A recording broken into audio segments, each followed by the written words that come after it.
आणि आजचा दिवस महत्त्वाचा आहे कारण राज्यातल्या महायुती सरकारला आज 1 वर्ष पूर्ण होत आहे। नोव्हेंबर 2024 मध्ये झालेल्या विधानसभा निवडणुकीत महायुती सरकारनं मोठा विजय मिळवला होता। 288 जागांपैकी 235 जागा जिंकत पुन्हा सत्ता स्थापन केली। भाजप, एकनाथ शिंदेंची शिवसेना आणि अजित पवारांची राष्ट्रवादी या पक्षांचा समावेश असलेल्या महायुती सरकारचा शपथविधी 5 डिसेंबर 2024 मध्ये पार पडला। तर आज महायुती सरकारच्या सत्ता स्थापनेला 1 वर्ष पूर्ण झालंय।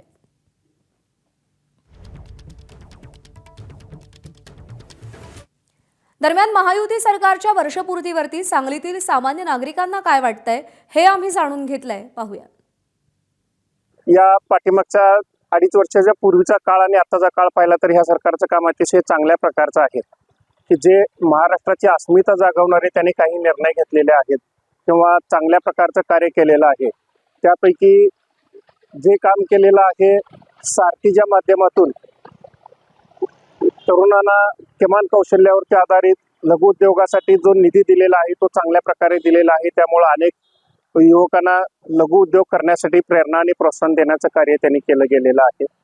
शक्तीपीठ मार्ग जो त्यांनी म्हणजे तयार केला आहे, म्हणजे अंमलात आणणार असं मुख्यमंत्र्यांचं विजन आहे, तर त्याच्यावरती विचार करावा, कारण शेतकऱ्यांचं नुकसान भरपूर होतंय। तसं असं पूर्ण समाधानी म्हणता येणार नाही, पण सरकारचा प्रयत्न चालू आहे, म्हणजे त्या ज्या प्रयत्नाचं जर ठरवलं तर आहे म्हणायचं समाधान।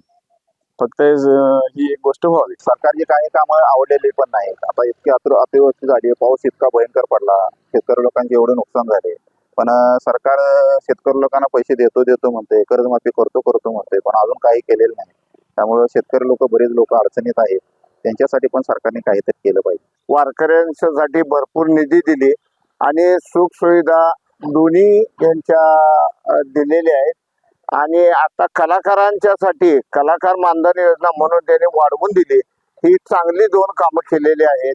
न आवडणार म्हणजे लाडकी बहीण योजना चालू केली, परंतु अनेक योजना त्यामुळे दुसऱ्या कमी पडायला, ते असं होता कामा नये। एबीपी माझा, उघडा डोळे बघा नीट।